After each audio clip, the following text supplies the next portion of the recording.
जी नमस्कार। मैं रवि गारगायन आज आपके लिए कुंडली से अपने भाग्य के बारे में जान कैसे पाते हैं और कुंडली सीखते कैसे हैं, इस तरीके को विस्तार से बताने के लिए आमंत्रित हूँ। पहले तो आप ये जानें कि आपके सामने अगर लग्न ये बनी हुई है, देखो मैंने क्रम से बना रखी है, लग्न कुंडली लिख रखा है और क्रम से 1 से लेकर 12 तक लिख रखा है। तो आपको ये पता हो ये है क्या, ये 1 से 12 तक, इसको हम लग्न कहते हैं। जैसे 1 नंबर है तो 1 नंबर से हम किसको जानते हैं, 2 नंबर से हम किसको जानते हैं। पहली बात ये, आप प्रत्येक टॉपिक को ध्यान से देखें और ध्यान से जान पाएँ, तभी आप विस्तार से इसके बारे में जान पाएंगे, क्योंकि हम क्या चीज़ बताना चाहते हैं और क्या चीज़ आपको समझाना चाहते हैं। तो पहली चीज़, लग्न कुंडली में ये 12 खाने बने हुए हैं। इन प्रत्येक खाने का अपना अपना एक महत्व होता है। उस महत्व के बारे में आप ठीक प्रकार से जानेंगे। कैसे जानेंगे? तो ये मैंने आपको नंबर लिखे हैं 1 2 3 4 5 6 7 8 9 10 11 और 12। ये 12 हैं क्या, तो हम अब इनको जानें। पहले हम जो 1 नंबर लिखा है उसका नाम है मेष, क्योंकि हमारी जो राशियां हैं वो 12 राशियां हैं। 12 राशियों के हिसाब से पहली जो लग्न है, जो पहली लग्न है 1 नंबर जिस पर लिखा होता है, उस लग्न का नाम होता है मेष लग्न। दूसरी वृष, 3 नंबर लिखा हो तो मिथुन, चौथी कर्क, 5वीं सिंह, 6ठी कन्या, 7वीं तुला, 8वीं वृश्चिक, 9वीं मकर, 9वीं धनु, 10वीं मकर, 11वीं कुंभ और 12वीं मीन। अब बात आई, पहली बात तो ये कि हमारे सामने लग्न तो बता दी गई कि भाई मेष लग्न है, वृष लग्न है, क्योंकि ये 1 नंबर की जगह किसी की कुंडली में आप अगर अपनी कुंडली पर, क्योंकि कुंडली देखने का सबसे अच्छा माध्यम है, आप अपनी ही कुंडली को लेकर बैठ जाइए और अपनी कुंडली पर ही रिसर्च करिए। अगर आप अपनी कुंडली पर रिसर्च कर रहे हैं तो मैं समझता हूँ आप बहुत ही जल्दी अब फलादेश करना सीख जाएंगे, बहुत जल्दी। और सीखेंगे कैसे? आप आगे पढ़ेंगे, आगे इसके बारे में जानेंगे कैसे सीखेंगे आप फलादेश। तो हमने ये 12 आपको नहीं है राशियां बताई, राशियों के हिसाब से लग्न बता दी, क्योंकि हो सकता है इसमें मैंने 1 नंबर पहले लिखा हो, आपकी कुंडली में हो सके 3 नंबर हो सकता है 5 नंबर हो सकता है 6 नंबर हो, कोई भी नंबर हो सकता है। इन नंबरों का अलग अलग प्रभाव है, इन लग्नों का अलग अलग प्रभाव है। वो कैसे है इसको जानेंगे। पहले अब मैंने 1 नंबर बताया था आपको, 1 नंबर का मतलब था मेष लग्न। मेष लग्न का जो स्वामी है, मेष राशि जो है उसका स्वामी है मंगल है। वृष राशि का जो स्वामी है वो शुक्र है। मिथुन राशि का जो स्वामी है वो बुध है। कर्क राशि का जो स्वामी है वो चंद्रमा है। सिंह राशि का स्वामी जो है वो सूर्य है। कन्या राशि का जो स्वामी है वो बुध है। तुला राशि का स्वामी शुक्र है। वृश्चिक राशि का स्वामी मंगल है और 9वें नंबर पर धनु राशि का स्वामी गुरु है। 10वें पर जो दशम राशि है उसको कहते हैं मकर राशि का स्वामी शनि है और 11वें नंबर शनि जिसमें बैठा है वो है आपकी कुंभ राशि का स्वामी शनि है और 12वां नंबर जिसको हम राशि को कहते हैं मीन राशि का स्वामी गुरु है। अब आपको ये राशि के स्वामी पता लग गए। अब राशि के स्वामी पता लग गए तो राशि के स्वामी का अलग अलग प्रभाव होगा। कैसे प्रभाव होगा उसके बारे में पहले हम ये जानें कि ये जो 12 खाने हैं इनसे संबंध किसका है, हम किस संबंध के बारे में इससे विस्तार पूर्वक जान सकते हैं। ठीक प्रकार से आप वीडियो को देखेंगे तभी जान पाएंगे कि हमने क्या आपको समझाया, क्या आपको बताया। कैसे? अब चलें, मैं एक चीज़ और बता दूं कि हो सकता है आपकी कुंडली मैंने पहले 1 से बताया था, 4 से शुरू हुई हो और जो चंद्रमा है वो यहाँ बैठा हो 9वें में, तो आपकी जो राशि है नवी किससे पता लगती है? 9वां नंबर किसका है? तो हमारा जो 9वां नंबर है वो धनु का है और जिस घर में चंद्रमा बैठा हो आपकी वही राशि होगी। पहली बात तो आप ये जान लें। अगर मान लीजिए 4 नंबर पहले पर लिखा है, इसी घर में चंद्रमा बैठा होता तो आपकी राशि कर्क होती। मान लीजिए 5वां नंबर जहाँ लिखा है उस जगह पर आपका चंद्रमा बैठा होता तो वह राशि आपकी सिंह होती। तो आप ये जान लें, जिस घर में जहाँ जिस नंबर पर चंद्रमा बैठा है वही आपकी राशि होगी। अब आगे चलते हैं। आगे आप ये जानें कि भाई ये जो 12 हैं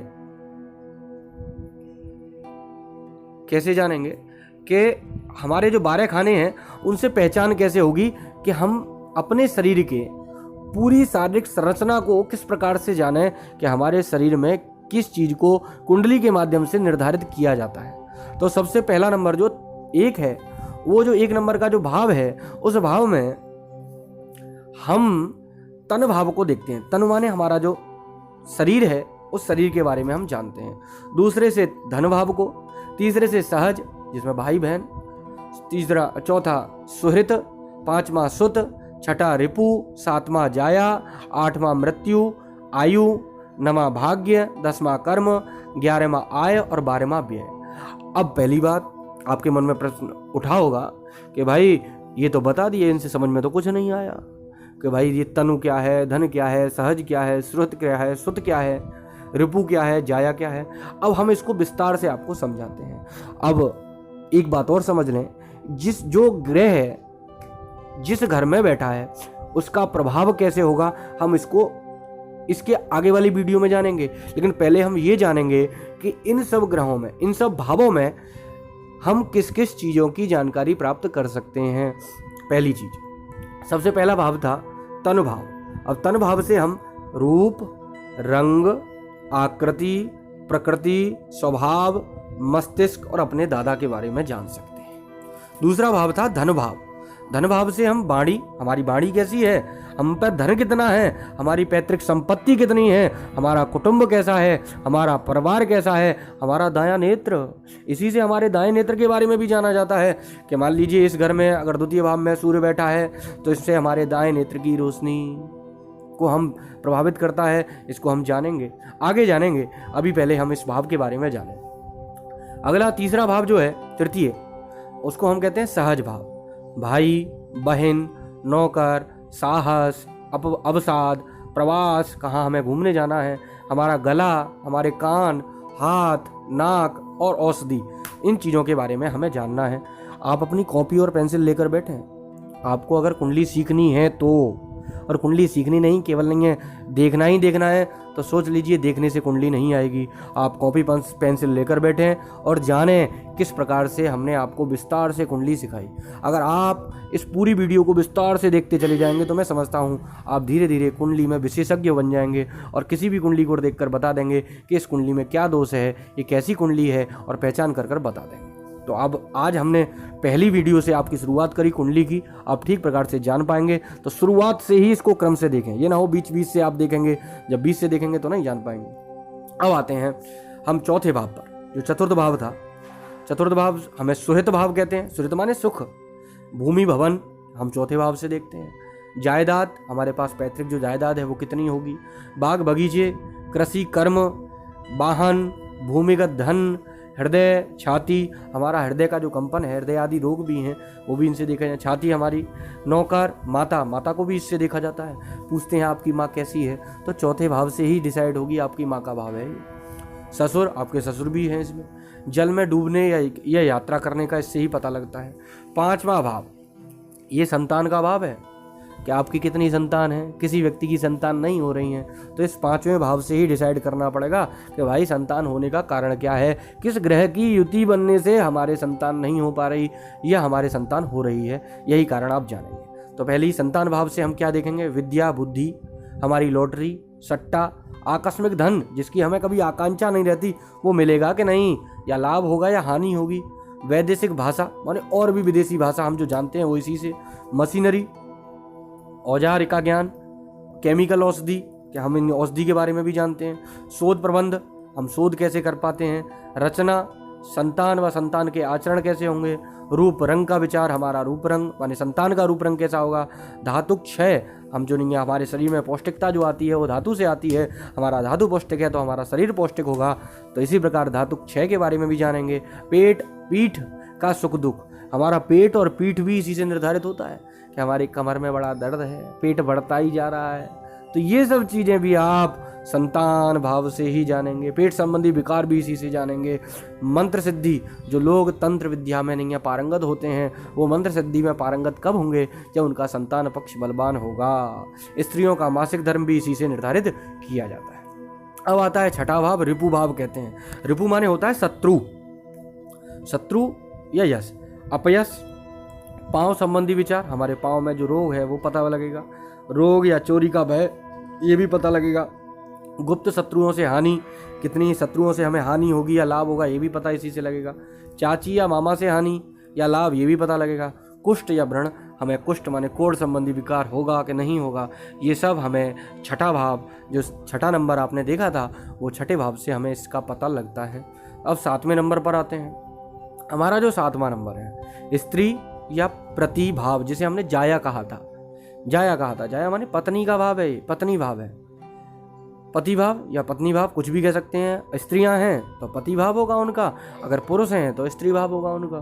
तो हम सप्तम भाव से जानते हैं। स्त्री या पति के रूप में उसका रूप कैसा होगा, रंग कैसा होगा, आकृति कैसी होगी, उसका स्वभाव कैसा होगा।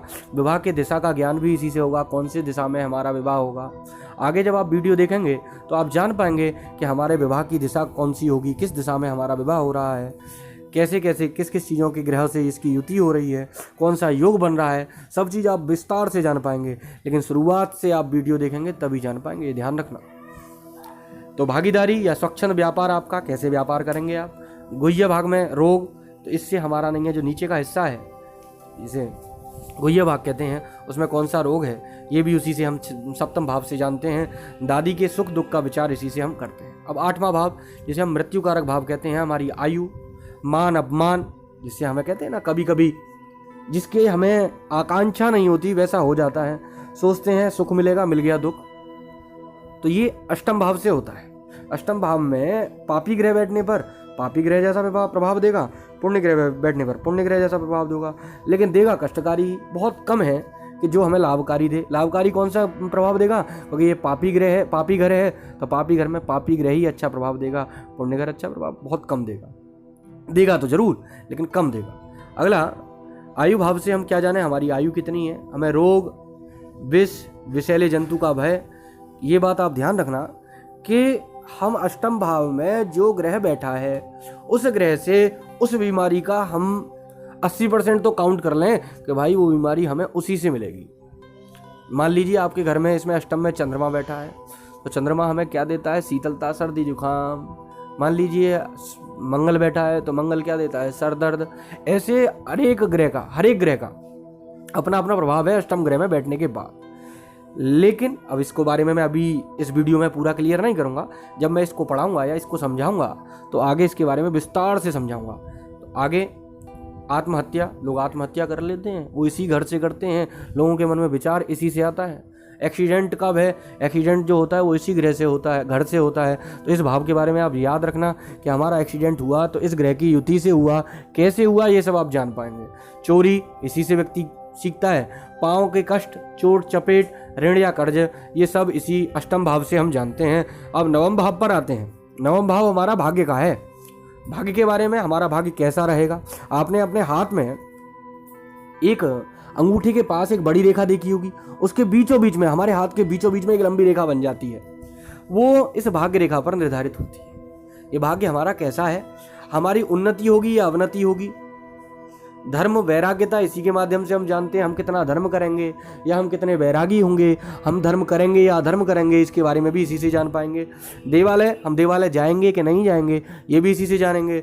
धर्मशाला, हम धर्मशालाओं का निर्माण करेंगे नहीं करेंगे। पाठशाला पढ़ेंगे या नहीं पढ़ेंगे, इनका निर्माण करेंगे या नहीं करेंगे, इनका जीर्णोद्धार करेंगे या नहीं करेंगे, या परदेश का वास करेंगे या नहीं करेंगे। परदेश माने दूसरे देश में जाएंगे या नहीं जा पाएंगे, इसी भाग्य से हम जानते हैं। तो कहा भी यही जाता है, भाग्यम फलति सर्वत्र, कि हमारा भाग्य हर जगह अपना प्रभाव जरूर दिखाता है, लेकिन हम उसके लिए प्रयास जरूर करते हैं। ये नहीं कि हम आलसी की तरह घर पर पड़े हैं और सोचें भाग्यम फलति सर्वत्र, भाग्य के माध्यम से हमें सब कुछ मिल जाएगा। तो इसका ये सोचना आप छोड़ दें, ऐसा कभी ना करें, क्योंकि हम अगर भाग्य के भरोसे बैठे रहेंगे, हो सकता है कि भगवान द्वार पर तो थे लेकिन आप द्वार खोलने तक गए ही नहीं, उसके प्रयास करने के लिए नहीं गए। तो ये बात आप ध्यान रखना, प्रयास आपको ही करना पड़ेगा, भाग्य आपका तभी काम करेगा। आगे साले बहनोई का सुख, इसी से जानते हैं। पेट और पीठ के बारे में भी इससे जानते हैं। दसम भाव हमारा कर्म का भाव है, इससे हम पिता को देखते हैं। कर्म, हमारे कर्म कैसे हैं, अच्छे हैं या बुरे हैं। कार्यों में निष्ठा या अवसाद, कार्यों में हमारी निष्ठा है या नहीं है, ये जानते हैं। पिता का सुख है या दुख है, ये जानते हैं। सामाजिक मान, हमें समाज में मान मिलेगा, प्रतिष्ठा मिलेगी, राजकीय लाभ मिलेगा, हानि मिलेगी। पिता का स्वभाव कैसा होगा व उनकी पद प्रतिष्ठा कैसी होगी, यश कैसा होगा, अपयश होगा। सासू, हमारी सास। वैदेशिक यात्रा, विदेश की यात्रा भी इससे जानते हैं। आकाश मार्ग की यात्रा, माने यार खूब हवाई जहाज में घूम रहे हैं, इसी से जान पा रहे हैं। वृक्ष या छाती के, वृक्ष या छाती के छत या ऊंचे स्थान से गिरना, कभी ऐसा होता है आपके साथ, हुआ होगा। तो मान लो आप वृक्ष से गिरे हों या छत से गिरे हों या किसी ऊंचे स्थान से गिरे हों, तो ये इसी के कारण से है। राजकीय नेतृत्व हमारे अंदर कितना है वो इसी से आप जान पाएंगे, 10वें भाव से। अब 11वें भाव शत्रुता या मित्रता का है। 11वां भाव हमारे आय भाव इसी से निर्धारित होता है। हमारी आय कितनी होगी, अच्छा ग्रह बैठा है तो अच्छे प्रकार से आय होगी, बुरा ग्रह इसमें बैठा है तो बुरी प्रकार से आय होगी। चोरी चकारी से आप कमा रहे होंगे, अच्छे प्रकार से आप नौकरी से धर्म कर्म करके आप कमाते हैं। अपव्ययता, कितना खर्चा इसी से होगा ये पता लगेगा। मामा से हानि या लाभ इसी से होगा। तीर्थ यात्रा या तीर्थवास, हम तीर्थ में जाके वास करेंगे या तीर्थ यात्रा करेंगे। शत्रु का संकट, जब धन ही नहीं होगा तो संकट, धन ज़्यादा हो जाएगा तो संकट भी आ जाएगा कि भाई कैसे छिपा के रखूँ उससे धन। ऋणग्रस्त स्थिति, बाईं आँख इसी से हम देख नहीं। मैं आय भाव के बारे में बता रहा था, थोड़ा मैं व्यय भाव के बारे में चला गया, तो आय भाव के बारे में दोबारा से समझा दूँ। आय शत्रुता या मित्रता के बारे में। आय स्थायी या अस्थायी स्रोत, कि आय का स्थायी रूप से रहेगी कि नहीं रहेगी। पुत्र वधू दामाद का सुख दुख, गला कान और नाक को कष्ट के बारे में आय भाव बताता है। 12वां जो भाव है जिसको हम व्यय भाव के रूप में कहते हैं, व्यय माने खर्चा होता है, संस्कृत में व्यय कहते हैं खर्चे को, कि हमारा खर्चा कितना हो रहा है। अगर आपके कुंडली में खर्च ज़्यादा चल रहा है, आप नहीं है, आप कमाते कम हैं और खर्चा ज़्यादा करते हैं, तो सोच लीजिए आपके व्यय भाव में कुछ ना कुछ कमियां हैं। अब आप इस व्यय भाव को सही कैसे करेंगे, तो आप जान लीजिए किस ग्रह की युति से आपको ये व्यय भाव हो रहा है, खर्चा ज़्यादा हो रहा है, तो हम इसके बारे में आपको आगे बताएंगे। तो सद्व्ययता और अव्ययता। सद्व्यय माने अच्छे प्रकार से व्यय कैसे होगा और बुरे गलत कामों में। मामा से हानि या लाभ, तीर्थ यात्रा से या तीर्थवास कैसे होगा। शत्रु संकट, ऋणग्रस्त की स्थिति, बाईं आँख इसी से देखते हैं। चाचा मामी या मान सम्मान, इनको हम इसी के बारे में देखते हैं। तो मैंने आपको कुंडली के पहले चैप्टर को पढ़ाया। अभी आप ये ना समझो कि हम बहुत कुछ जान गए, अभी आप बिल्कुल शून्य हैं। शून्य का मतलब है आप कुंडली को अभी विस्तार से जानने के लिए अभी आपने ये भाव सीखे कि हमारे जो 12 भाव कुंडली में 12 जो स्थान बने हुए हैं, उन स्थानों में क्या क्या चीज़ हम जान पाते हैं। अब आगे की कुंडली में आप क्या जानेंगे कि मान लीजिए 12 स्थानों में कौन सा ग्रह कहाँ बैठा है, कैसे बैठा है, और कौन से ग्रह में वो उच्च का होता है या नीच का होता है, ये सब आप अगली वीडियो में जान पाएंगे। और पहली बात, एक बात और बता दूं, अगर ये वीडियो आपको अच्छी लगी हो और आप इससे जान पाए हो ठीक प्रकार से, तो लाइक करना, कमेंट करना और दोस्तों तक पहुंचाना भी ना भूलें, क्योंकि हो सकता है किसी को आवश्यकता हो ज्योतिष सीखने की, और ज्योतिष सिखाने वाले बहुत कम हैं। तो मैं समझता हूं अगर आप प्रयास करेंगे और मैं आपको अच्छी तरीके से समझा पाऊंगा तो इससे बड़ा क्या होगा। तो धन्यवाद सभी के लिए। लाइक करना और सब्सक्राइब करना ना भूलें। जय हिंद, जय भारत।